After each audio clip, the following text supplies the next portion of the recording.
ഹരി ഓം. എല്ലാവർക്കും നമസ്കാരം. ഗീതാജ്ഞാന യജ്ഞത്തിലേക്ക് ഏവരെയും സഹർഷം സ്വാഗതം ചെയ്യും.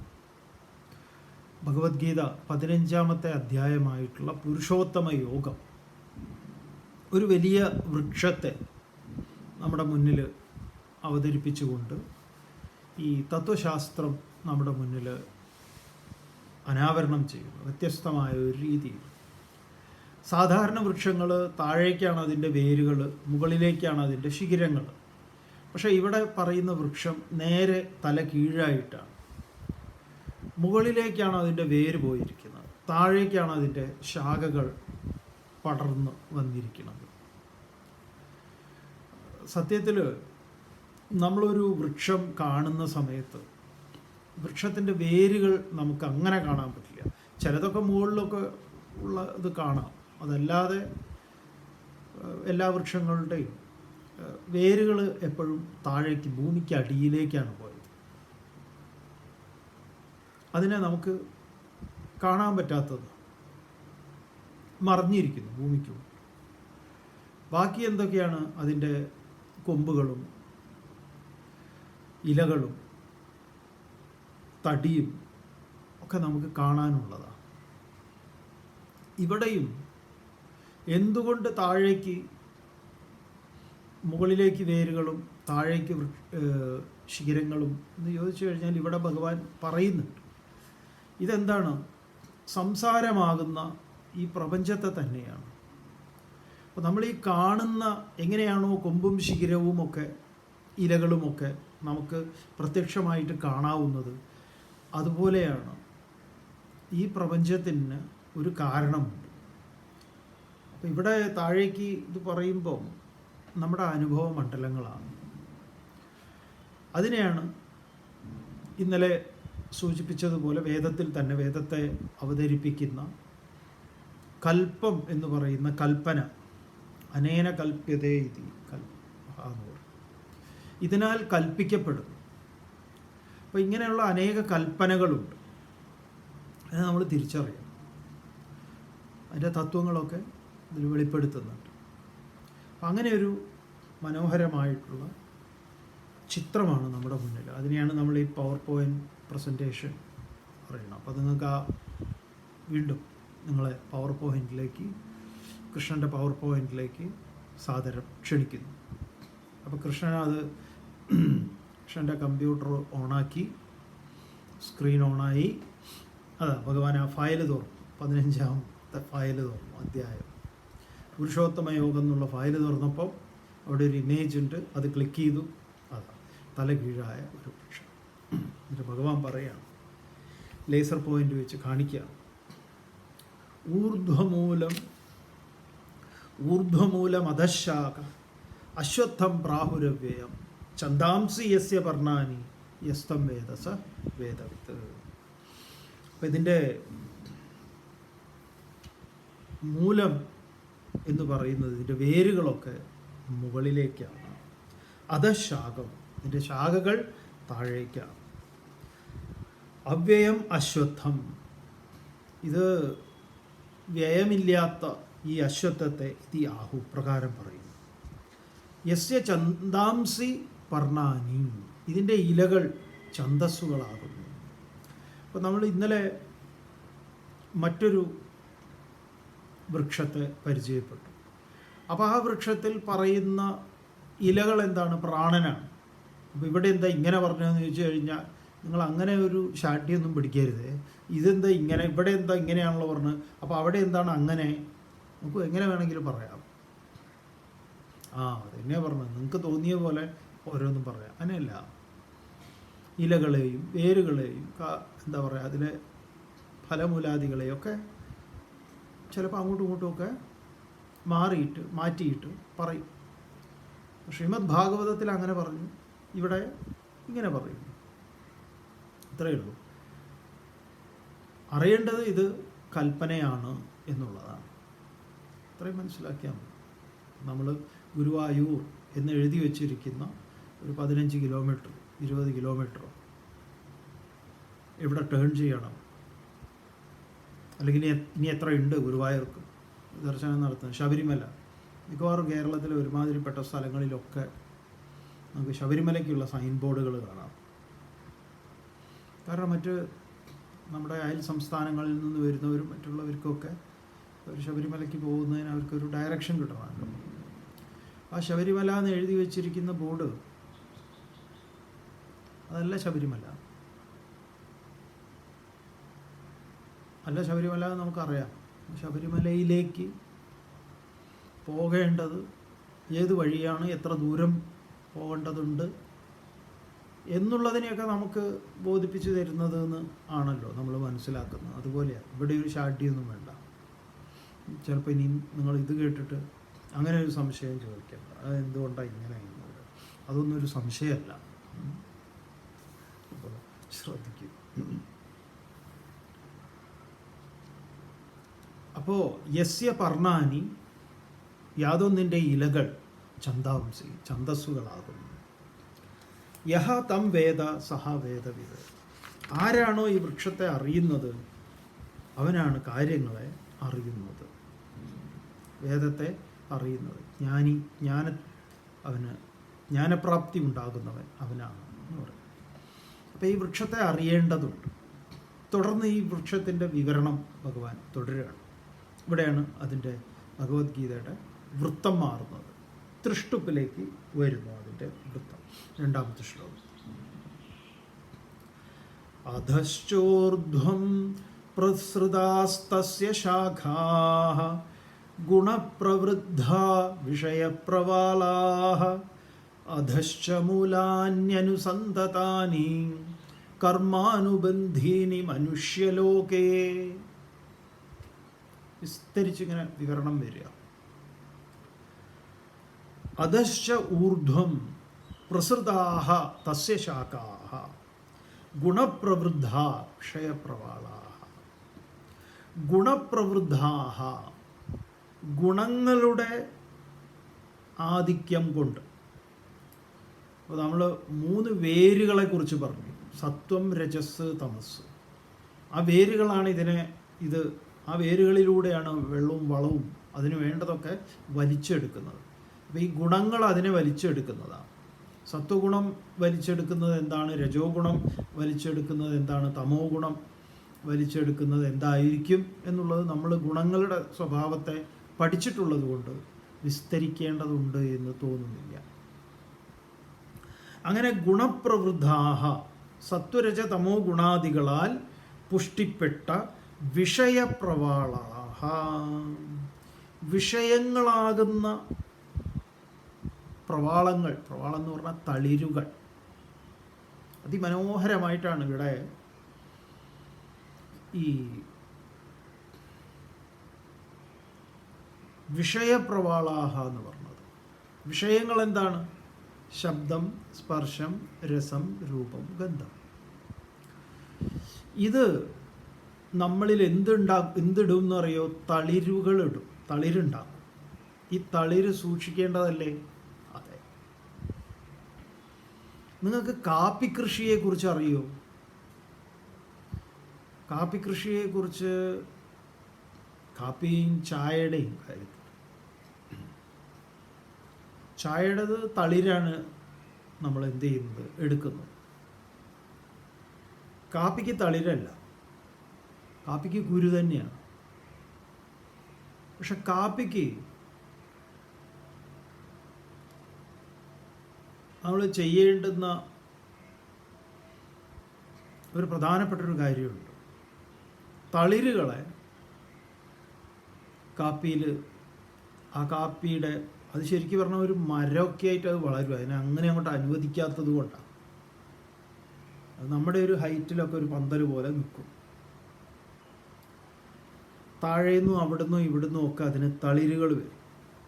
ഈ തളിരുകളെ മുഴുവൻ ഒടിച്ചു കളയും. കുറച്ചൊന്ന് ഇതാകുമ്പോഴേക്കും അതിനെ പൊടിച്ച് കളയും. അതുകൊണ്ടാണ് ഈ കാപ്പിയുടെ തടിക്ക് ഇങ്ങനെ ഒരു പല ഉണ്ടയൊക്കെ ആയിട്ട് ഇങ്ങനെ ഷേപ്പൊക്കെ ആയിട്ട് നല്ല രസമാണ്. കാപ്പി മരം തൊലിയൊക്കെ കളഞ്ഞ് ചില അലങ്കാര ഗ്ലാസ്സൊക്കെ ഇട്ട് അലങ്കാരത്തിനൊക്കെ വയ്ക്കാറുണ്ട്.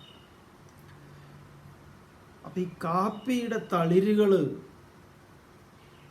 ഈ എടുക്കുന്നതിന് കവാത്ത് എന്ന് പറയുന്ന ഒരു ഖവാത്ത് എന്ന് പറയുന്നൊരു പ്രയോഗം വയനാട്ടിലൊക്കെ നമ്മൾ നിങ്ങളോട് പലപ്പോഴും പറഞ്ഞു. വയനാട്ടിൽ നമ്മുടെ കുട്ടിക്കാലം നമ്മൾ ചിലവഴിച്ചിട്ടുള്ള സ്ഥലമാണ്, സ്കൂൾ കൂട്ടിക്കഴിഞ്ഞ് പോകുന്നത്. അപ്പോൾ ഇതിനൊക്കെ സഹായിക്കാൻ നമ്മൾ പോകും കൂടാൻ. നമ്മുടെ കാപ്പിത്തോട്ടമുണ്ട് അവർക്ക്.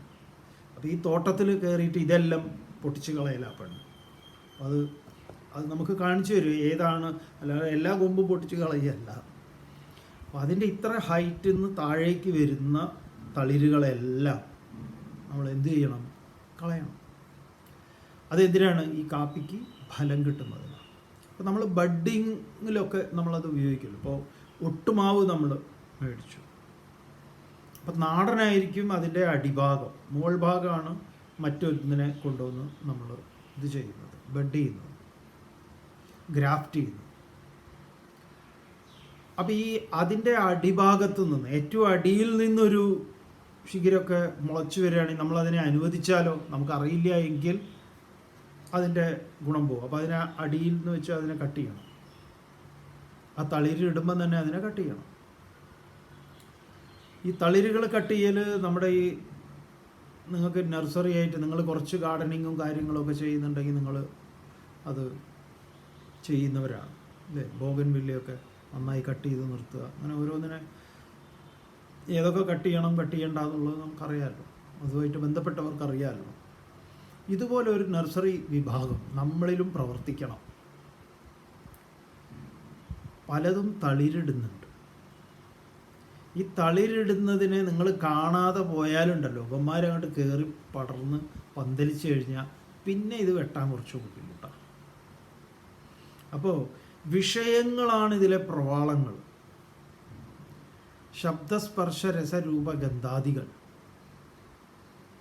അതിനെ താലോലിച്ച് പരിപാലിച്ച് അതിൻ്റെ ലാളന പാലന പോഷണത്തിൽ പെട്ടാൽ സകലമാന ലഹരിയും ഒക്കെ ഇരിക്കുന്നത് ഇവിടെയാണ്.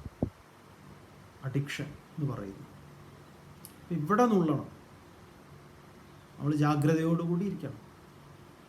അപ്പോൾ എന്ത് മനോഹരമായിട്ടാണ് പറയുന്നത്. ഈ തളിരാണ് വലിയ കൊമ്പായി മാറുന്നത്. തളിരിനെ വെറുതെ വിട്ടാൽ പ്രശ്നമാണ്.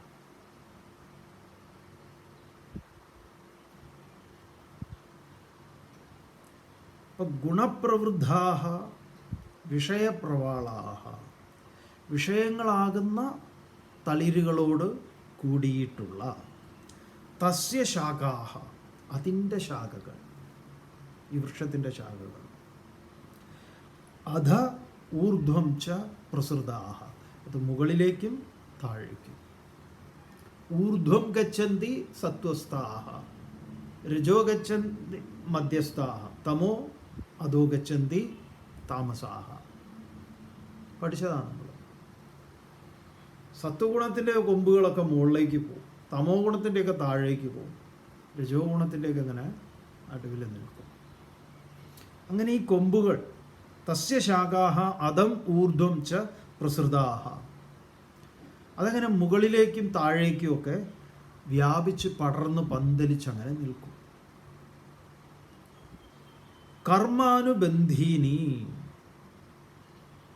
മൂലാനി, ഇതിൻ്റെ വേരുകൾ എന്താണ്? കർമ്മബന്ധമാകുന്ന വേരുകൾ. അത് മനുഷ്യലോകെ അനുസന്ധതാനിച്ച്, മനുഷ്യലോകത്ത് പടർന്ന് പന്തലിച്ച് കിടക്കുക. കർമാനുബന്ധീനി മനുഷ്യലോകെ അധശ്ചോർധ്വം പ്രസൃതാസ്തസ്യ ശാഖാഃ ഗുണപ്രവൃദ്ധാ വിഷയപ്രവാലാഃ അധശ്ച മൂലാന്യനുസന്തതാനി കർമാനുബന്ധീനി മനുഷ്യലോകേ. കർമാനുബന്ധീനി മനുഷ്യലോകേ, നമ്മുടെ ലോകത്തിൽ കർമ്മങ്ങളെ കൊണ്ട് അതങ്ങനെ ബന്ധിക്കപ്പെട്ട് പടർന്ന് പന്തലിച്ച് മുകളിലേക്കും താഴേക്കുമൊക്കെയായി തളിരുകളൊക്കെ വന്ന് ഈ തളിരുകൾ കൊമ്പുകളായി മറ്റതൊരു പ്രോപ്പറായിട്ട് എന്താ പറയുക, നമുക്ക് മെയിൻറ്റെയിൻ ചെയ്ത് നിർത്തിയാലേ ഒരു ബോൺസൈ ആക്കി വെക്കാൻ നമുക്ക് വേണമെങ്കിൽ, ഇല്ലേ വലിയ മരങ്ങളെയൊക്കെ നമുക്ക് ബോൺസൈ ആയിക്കൂടെ? എന്താണ് അതിനെ അങ്ങനെ വിടാൻ നമ്മൾ അനുവദിക്കാതെ ഏത് വലിയ മരവും, പുളി, ഈ പറഞ്ഞ തണൽ വൃക്ഷങ്ങൾ, ഏത് വലുതും, ഏത് കൂറ്റൻ മരങ്ങളും, തെങ്ങൊന്നും പറ്റും തോന്നില്ല, അല്ലാത്ത അരയാൽ, പേരാൽ, ഈ പറഞ്ഞ ആൽവൃക്ഷം, ഇതെല്ലാം തന്നെ നമുക്ക് എന്താക്കാം? ബോൺസൈ ആക്കാം. ബോൺസൈ എന്ന് പറഞ്ഞാൽ ഒരു ചെറിയ ചട്ടിയിൽ. അപ്പോൾ അതിന് ചില ക്രമീകരണങ്ങളൊക്കെ ഉണ്ട്. അതിനെ അപ്പോൾ എന്ത് ചെയ്യണം? തളിരുകളെല്ലാം നമ്മൾ കറക്റ്റായിട്ട് ഡ്രസ്സ് ചെയ്യണം, ട്രെയിൻ ചെയ്യണം. ട്രെയിൻ ചെയ്ത വൃക്ഷങ്ങളെയൊക്കെ കണ്ടിട്ടില്ലേ? നമ്മൾ നഴ്സറിയിൽ പോയി നോക്കും. 20 കൊല്ലം 25 കൊല്ലമൊക്കെ ആയിട്ടുള്ളതുണ്ട്. നമുക്ക് ചെറിയ കയ്യിൽ ഇങ്ങോട്ട് എടുത്തു കൊണ്ടുവരാം. ബോൺസൈ വലിയ ഒരു വ്യാപാരമാണ്. ഒരുമാതിരിപ്പെട്ട എല്ലാറ്റിനെയും നമ്മൾ ബോൺസൈ ആക്കുന്നുണ്ട്. അവിടെ ഈ ബോൺസൈ ഒക്കെ ആക്കുന്ന പരിപാടി, അതുപോലെ നമ്മൾ ഈ തളിരുകളെ നുള്ളാൻ, തേയിലയുടെ തളിര് നുള്ളി പുറകിലിരിക്കുന്ന കൊട്ടയിലിടുന്നത് പോലെ, കാപ്പിക്ക് കവാത്തെടുക്കുന്നത് പോലെ തളിര് നുള്ളാൻ നമ്മൾ പഠിക്കണം. വളരെ പ്രധാനപ്പെട്ട ഒന്നാണ്. അപ്പോൾ വിഷയങ്ങളാണ് തളിരുകൾ. ചില ശബ്ദത്തിലും സ്പർശത്തിലും രസത്തിലും രൂപത്തിലും ഗന്ധത്തിലും എല്ലാം എന്തുണ്ട്? ഈ തളിര് മൊട്ടിടുന്നുണ്ട്. അത് നമ്മൾ അനുവദിച്ചാൽ മാത്രമേ അത് ഇല വരുള്ളൂ, പിന്നെ അത് വലുതാവുള്ളൂ. അതൊന്ന് ഇതാവുമ്പോഴേക്കും ഇതിന് വേണ്ട വളവും ഇതും ഒക്കെ കൊടുക്കുന്ന ആൾക്കാർ ഇവിടെ ഉണ്ട്.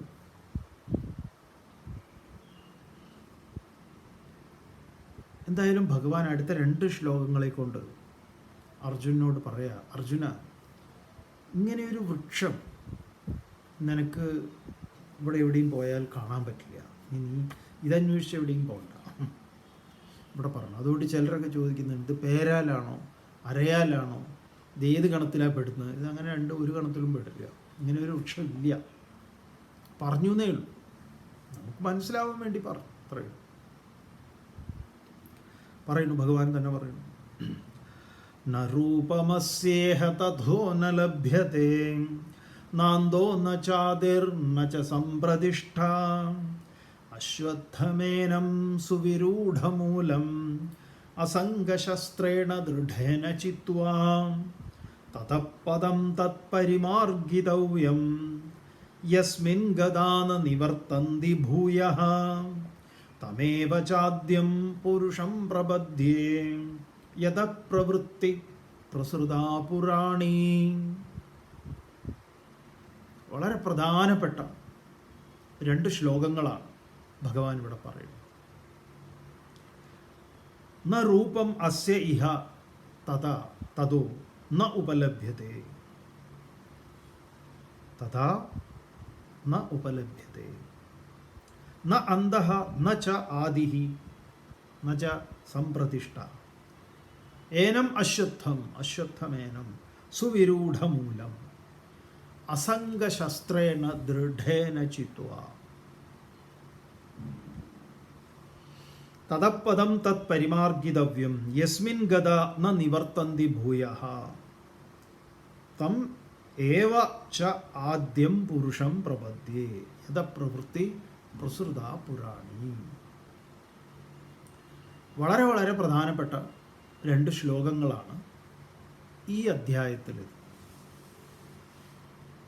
ഇഹ ഭഗവാൻ പറഞ്ഞു, ഇഹ ഇവിടെ, അസ്യ രൂപം ന ഉപലഭ്യതേ, ഇവിടെ എന്ന് പറഞ്ഞാൽ ഇതിൽ, ഇഹ ഇതിൽ എന്ന് പറഞ്ഞാൽ എന്താണ്? ഈ നമ്മൾ ഈ സംസാരത്തിൽ ഇരുന്നു കൊണ്ട് ഈ തളിരുകളൊക്കെ ഇങ്ങനെ ഇട്ട് തളിരിനെ കൊമ്പാവാൻ അനുവദിച്ച് ഇങ്ങനെയുള്ള ഈ വൃക്ഷത്തിലാണ് നമ്മുടെ ഇടപാട്.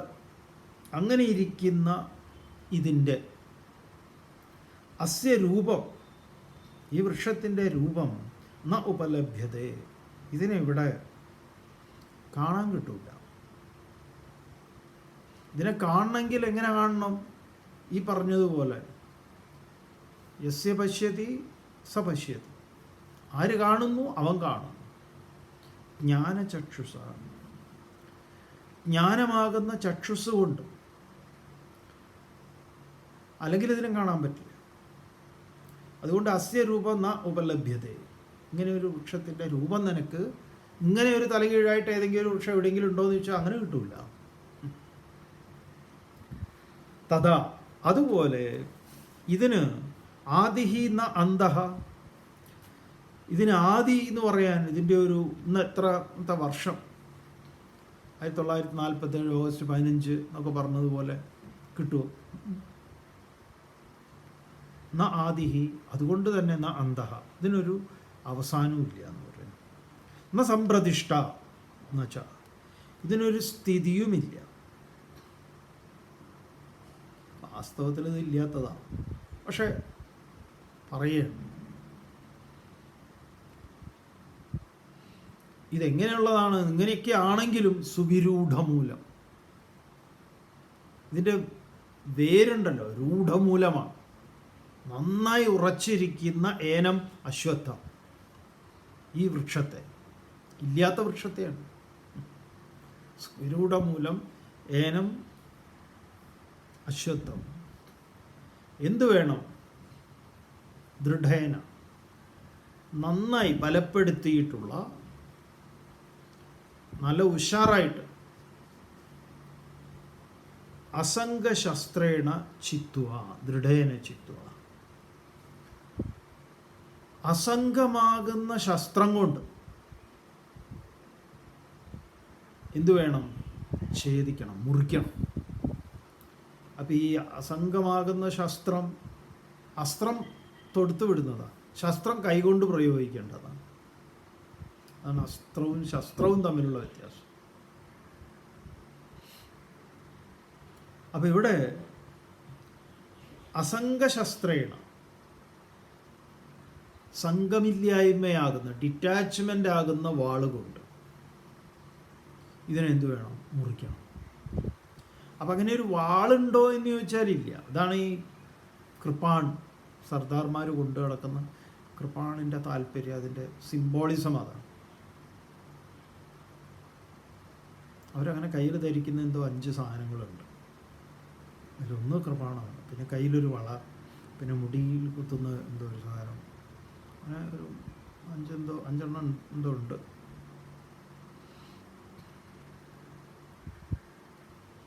ഇവിടെ നല്ലൊരു വാള് പറയുക, ഈ വാളുകൊണ്ട് ഈ മരം ആഞ്ഞു വെട്ടണമെന്നാണ്. വാസ്തവത്തിൽ ഈ മരം ഉണ്ടോയെന്ന് ചോദിച്ചാൽ ഇല്ല, എന്നാൽ ഇല്ലയെന്ന് ചോദിച്ചാൽ ഉണ്ട്. രൂഢമൂലമായിട്ട് ഉറച്ചിരിക്കുകയാണ്. ഈ തളിരുകളും ഇതൊക്കെ എന്തൊക്കെ യാഥാർത്ഥ്യങ്ങളായിട്ടുള്ളതുണ്ടോ അതിനൊക്കെ നമുക്കത് വലിയ ഈ പ്രപഞ്ചത്തോളം സത്യമെന്ന് കരുതിയിട്ടാണ് നമ്മൾ അതിനെ അനുഭവിക്കുന്നത്. നമ്മുടെ വ്യക്തിബന്ധങ്ങൾ, അതിൽ ഭാര്യ, ഭർത്താവ്, മക്കൾ തുടങ്ങിയിട്ടുള്ളത്, അതെല്ലാം എന്താണ്? അയഥാർത്ഥ്യമാണെന്ന്. പക്ഷേ അത് വേരുറച്ചിട്ടുള്ളതാണ്. അപ്പം ഈ അയഥാർത്ഥ്യമായ വേരുറച്ച ഈ വൃക്ഷത്തെ ഉണ്ടോ എന്ന് ചോദിച്ചാൽ ഇല്ല. എപ്പോഴത് ഇല്ലാതെയാവുന്നത്? അന്വേഷിക്കുമ്പം ഇതില്ല. അന്വേഷിക്കാതിരുന്നാലോ ഇതുണ്ട്. അപ്പം ഇതിനെങ്ങനെ ഇല്ലാതെയാക്കും? അതിനുള്ള പണിയാ പറയും. അസംഗശസ്ത്രേണ ദൃഢേന ചിത്വ, സംഘമില്ലായ്മയാകുന്ന ഈ അസ്ത്രം കൊണ്ട്, വാളുകൊണ്ട് വെട്ടുക. എന്നിട്ടോ തഥാ, അതിനുശേഷം യഥ പുരാണീ പ്രവൃത്തി പ്രസൃത, യാതൊന്നിൽ നിന്നാണോ പുരാണീ പ്രവൃത്തി, ഈ കർമ്മങ്ങളെല്ലാം എവിടെ നിന്ന് ആരംഭിച്ചുവോ ആ തം ആദ്യം പുരുഷം ഏവ പ്രപദ്ധ്യേ, ആ പരമമായ പുരുഷനെ എന്തു വേണം? ശരണം പ്രപദ്ധ്യേ, അതിൽ ശരണാഗതനാണ്. ഇത് ഗീതയുടെ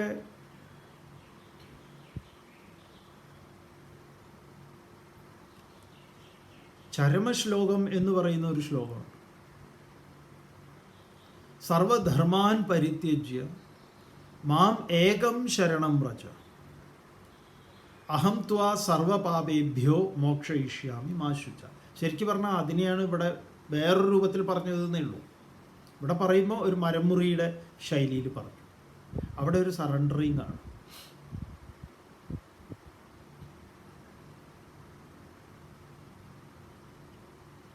അപ്പം യഥപ്രവൃത്തി പ്രസൃതാ പുരാണി, എവിടെ നിന്നാണ് എല്ലാ ഈ സംസാരത്തിൻ്റെ കാരണമായിട്ടുള്ളത്?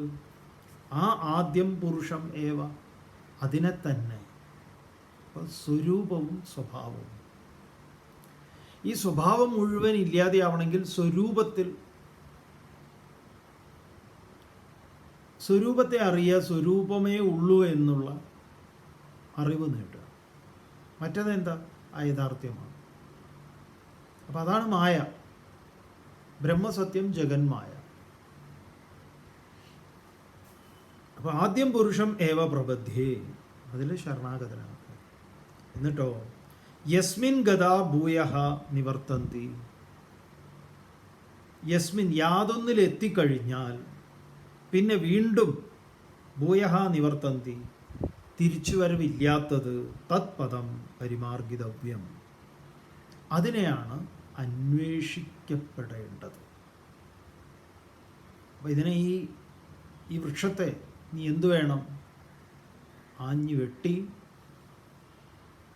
ഇതിനെ സമൂലം ഇല്ലായ്മ ചെയ്യണം.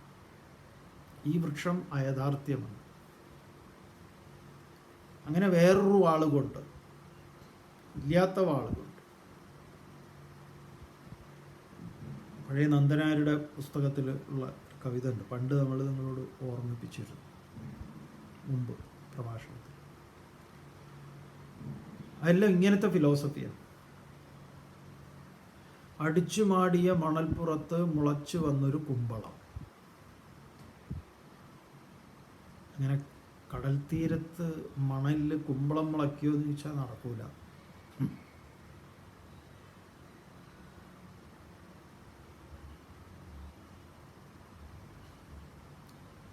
അങ്ങനെ കാലില്ലാത്ത, എന്താ അതുകൊണ്ട് പന്തൽ നാട്ടണം കണ്ടവർ, മൂടില്ലാത്ത കുടം കൊണ്ട് മുക്കി നനയ്ക്കണം, തായില്ലാത്ത കൈക്കോട്ട് കൊണ്ട് വെട്ടി നിരത്തണം എന്നൊക്കെ പറയുന്ന ഒരു പാട്ട്.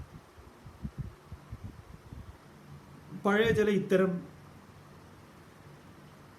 ഇങ്ങനെയുള്ള നമുക്ക് വൈരുദ്ധ്യങ്ങൾ, കോൺട്രഡിക്ഷൻ ആയിരിക്കാം അതിൽ കാണുന്നത്, പക്ഷെ അത് ഫിലോസഫിയാണ്. തദ്ദേജതി തത് ന ഏജതി തദ്ദൂരേ തദന്തികേ തദന്തരസ്യ സർവസ്യ തതു സർവസ്യസ്യ ബാഹ്യതഃ എന്നൊക്കെ ഉപനിഷത്ത് പറയുന്നത് പോലെ, ദൂരെയാണ്, അടുത്താണ്, ഇളകുന്നു, ഇളകുന്നില്ല, അകത്താണ്, പുറത്താണ് എന്നൊക്കെ പറയും. അപ്പം അതില്ലാത്തതാണ്. എന്നാൽ ഇതിനെ വെട്ടി മാറ്റണം. ആ മാറ്റാൻ പറയുന്ന ആയുധം എങ്ങനെയുള്ളതാ? ഡിറ്റാച്ച്മെൻ്റ് ആകുന്ന ആയുധമാണ്. അപ്പോൾ സംഘമാണ് ഇതിനെ എന്തുണ്ടാക്കുന്നത്? ഈ വൃക്ഷത്തിന് നിലനിൽപ്പ് കൊടുത്തിട്ടുള്ളത്. ഏതും നമ്മൾ നോക്കിക്കഴിഞ്ഞാൽ ഇത്രയേ ഉള്ളൂ. ഏത് ബന്ധങ്ങളും നമ്മൾ പറയുന്ന ഏറ്റവും വലിയ, നമ്മൾ കൽപ്പിച്ചിരിക്കുന്ന മൂല്യങ്ങളും ഇതൊന്നും മോശമാണോ ശരിയാണോ തെറ്റാണോ അത്തരത്തിലുള്ള ഒരു കാര്യത്തെ അല്ല നമ്മൾ പറയുന്നത്. മറിച്ച് അതിൻ്റെ നിജസ്ഥിതിയെ പരിശോധിക്കുന്നു. നിജസ്ഥിതി എന്താണ് എന്നറിയുമ്പം മനസ്സിലാവും. പക്ഷേ ഏതിനെയാണ് ഇവിടെ നമ്മൾ പ്രാപിക്കേണ്ടത്? ഈ തം ആദിപുരുഷം, അതിനെ എന്ന് പറഞ്ഞാൽ കാര്യത്തിൽ നിന്ന് കാരണത്തിലേക്ക്. തുടർന്ന് നിർമാനമോഹ ജിതസംഗദോഷ അധ്യാത്മനിത്യ വിനിവൃത്തകാമാഃ ദ്വന്ദ്വൈർവിമുക്ത സുഖദുഃഖസംജ്ഞൈഃ ഗച്ഛന്ത്യമൂഢാ പദമവ്യയം തത്. പ്രധാനപ്പെട്ട ശ്ലോകം തന്നെ. നിർമാനമോഹ ജിതസംഗദോഷ അധ്യാത്മനിത്യ വിനിവൃത്തകാമ ദ്വന്ദ്വൈർ വിമുക്താഹ സുഖദുഃഖ സംജ്ഞൈഹി ഗച്ഛന്തി അമൂഢാ പദം അവ്യയം തത്. നിർമാനമോഹ, മോഹങ്ങളൊക്കെ നിർഗതമായിട്ടുള്ള, ഒഴിഞ്ഞിട്ടുള്ള ആളുകൾ. ജിതസംഗദോഷാഹ, എല്ലാ സംഘദോഷങ്ങളെയും ജയിച്ചിട്ടുള്ളവർ. അധ്യാത്മനിത്യാഹ, ആത്മനിഷ്ഠയിൽ ഉറപ്പു വന്നവർ. എപ്പോഴും മണ്ഡലകാലം 41 ദിവസം മാത്രമല്ല, ഒരു ഗുരുവായൂർ ഏകാദശി അതല്ല, എപ്പോഴും. നിർമാനമോഹാഹ, മാനമോഹങ്ങളൊക്കെ ഒഴിഞ്ഞിട്ടുള്ളവർ. ജിതസംഗദോഷാഹ, എല്ലാ സംഘത്തിൽ നിന്നുള്ള ആ ദോഷത്തെയൊക്കെ, അത് ദോഷമാണെന്ന് അറിഞ്ഞിട്ട് തന്നെ അതിൽ നിന്നൊക്കെ വിരക്തി നേടിയവർ. വൈരാഗ്യം എന്ന് പറയുന്നത് അതിനാണ്. അധ്യാത്മനിത്യാഹ, ആത്മവിഷയങ്ങളിൽ എന്താണ് നിരന്തരം എന്തിനേയും അതായി കാണാനുള്ള ഒന്ന്, അല്ലാതെ അത് വേറെ ഇത് വേറെ എന്നല്ല. അതുകൊണ്ടാണ് നമ്മുടെ ഇതിൽ ആത്മീയത ഭൗതികത എന്ന് പറഞ്ഞ രണ്ടെണ്ണം ഇല്ല. ഞങ്ങൾ ഭൗതികവാദികൾ, നിങ്ങൾ ആത്മീയവാദികൾ എന്നൊക്കെ മണ്ടത്തരം പറയുന്നതാ. അങ്ങനെ രണ്ടൊന്നുമില്ല. നിങ്ങൾ എന്ത് കാണുന്നു എന്നുള്ളതാണ്. ആത്മീയ യാത്ര എന്ന് വേണമെങ്കിൽ പറയാം. എന്നിട്ട് നടത്തുന്ന യാത്രയും അതും ഇതൊക്കെ എന്തായിരിക്കും? ഏത് യാത്രയും നിങ്ങൾക്ക് ആത്മീയ യാത്രയാക്കാം. ഏത്, അത് കൊടൈക്കനാലാണെങ്കിലും ഊട്ടിയാണെങ്കിലും. ഊട്ടി കൊടൈക്കനാലൊക്കെ ഉല്ലാസയാത്ര, ശബരിമല യാത്ര ആത്മീയ യാത്ര. എന്നിട്ട് ഈ ശബരിമല പോണതോ വേറെ ഓരോ കാര്യങ്ങളിലാണ് മനസ്സ് വ്യാപരിച്ചിരിക്കുന്നതെങ്കിൽ അത് ആത്മീയ യാത്രയല്ല. അപ്പോൾ യാത്ര നിങ്ങളുടെ ഡെസ്റ്റിനേഷനോ അതിൻ്റെ പേരുകളോ ഒന്നുമല്ല പ്രശ്നം. നിങ്ങളുടെ മനസ്സ് വ്യാപരിക്കുന്നത് എന്തിലാണ്? ശബരിമല അയ്യപ്പസ്വാമിയെ കാണുമ്പോൾ നിങ്ങൾക്ക്, അല്ലെങ്കിൽ അവിടുത്തെ നെയ്യഭിഷേകമോ എന്തെങ്കിലുമൊക്കെ കണ്ടു ശരണം വിളികളോ അതും ഇതൊക്കെ നിങ്ങൾ ഉണ്ടാക്കുന്നുവെങ്കിൽ, അതേപോലെ തന്നെ ഒരാൾക്ക് ഊട്ടിയിലും കൊടൈക്കനാലിലും ഒക്കെ ആ മഞ്ഞ് മലകളോ മലയൊന്നും അവിടെ ഇല്ലാന്ന് തോന്നുന്നുണ്ട്. ഇതെല്ലാം അവിടുത്തെ പൂക്കൾ വിരിഞ്ഞിരിക്കുന്ന അതിൻ്റെ സൗന്ദര്യം കാണുമ്പോൾ, അതിൽ നിന്ന് വണ്ടുകൾ തേൻ ശേഖരിക്കുന്നത് കാണുമ്പോൾ, ആ മലനിരകൾ കാണുന്ന സമയത്ത് അവിടുത്തെ തണുപ്പിലും ദേ നിർവൃതി തന്നെയാണ്. അപ്പം അങ്ങനെ ഒരു പോസിറ്റീവായിട്ടുള്ള മനോവിചാരങ്ങളുമായിട്ട് നിങ്ങളൊരു യാത്ര ഊട്ടിയിലേക്കോ കൊടൈക്കനാലിലേക്കോ നിങ്ങൾ എവിടേക്കും നടത്തിക്കോളൂ. അതെല്ലാം തീർത്ഥയാത്രകളാണ്, ആത്മീയ യാത്രകളാണ്. ആത്മീയ യാത്ര എന്ന് പറഞ്ഞാൽ ഇന്നെന്ന പേരുള്ളത് മാത്രമല്ല, മറ്റതൊക്കെ ഉല്ലാസയാത്ര. എല്ലായിടത്തും നമ്മൾ നടത്തുന്നത് ഉല്ലാസയാത്ര തന്നെയാണ്. ഉല്ലാസം മോശപ്പെട്ട ഒന്നാണ്, നമുക്ക് വേണ്ടതല്ലേ അത്. ഉല്ലാസവും ഉന്മേഷവും ഒക്കെ വേണ്ടതാണ്, അല്ലാതെ ദുഃഖമാണോ വേണ്ടത് ഓരോ യാത്ര നടത്തുന്നത്? പിന്നെ നിങ്ങൾ പേര് മാറ്റി ദുഃഖയാത്ര എന്ന് പറയേണ്ടി. എന്തായാലും ഈ ജിതസംഗദോഷാഹ, ഈ സംഘത്തെയൊക്കെ ജയിച്ചിട്ടുള്ളവർ. അധ്യാത്മനിത്യ, അധ്യാത്മ വിഷയത്തിൽ നിഷ്ഠയുള്ളവർ, നിരന്തരം അതിൽ വ്യാപരിക്കുന്നവർ. വിനിവൃത്തകാമാഹ, എല്ലാ കാമനകളിൽ നിന്നും നിവർത്തിച്ചിട്ടുള്ളവർ. സുഖദുഃഖ സംജ്ഞൈഹി ദ്വന്ദ്വൈഹി, സുഖം ദുഃഖം എന്നുള്ള സംജ്ഞയോട് കൂടിയിട്ടുള്ള പേരുള്ള ഈ ദ്വന്ദ്വൈഹി വിപരീതങ്ങളായിട്ടുള്ള ഭാവങ്ങളിൽ നിന്നൊക്കെ വിമുക്താഹ, വേർപെട്ടിട്ടുള്ളവർ. അവരൊക്കെ ആരാണ്? അമൂഢാഹ, മൂഢന്മാരല്ലാത്തവർ, ജ്ഞാനികൾ. ചിന്മയാനന്ദ സ്വാമികൾ തമാശയായിട്ട് പറയും, എക്സ് മൂഢാഹ, പണ്ട് മൂഢനായിരുന്നു, ഇപ്പം ഇന്ന് റിട്ടയറായി എന്ന് പറയും. അതുകൊണ്ട് അമൂഢാഹ, ആ മൂഢത്തരത്തിൽ നിന്നൊക്കെ രക്ഷപ്പെട്ടു. അതുകൊണ്ട് അമൂഢാഹ. തത് അവ്യയം പദം ഗച്ഛന്തി, അവർ ആ നാശരഹിതമായ ബ്രഹ്മപദത്തെ പ്രാപിക്കും. തുടർന്ന് ഭഗവാൻ ഇതിൻ്റെ ഒരു വിസ്താരം പറയുന്നുണ്ട്. നമുക്ക് നാളെ നോക്കാം. ഓം പൂർണ്ണമദഃ പൂർണ്ണമിദം പൂർണ്ണാത് പൂർണ്ണമുദച്യത്തെ പൂർണ്ണസ്യ പൂർണ്ണമാദായ പൂർണ്ണമേവാവശിഷ്യത്തെ. ഓം ശാന്തി ശാന്തി ശാന്തി. ഹരി ഓം. ശ്രീ ഗുരുഭ്യോ നമഃ. ഹരി.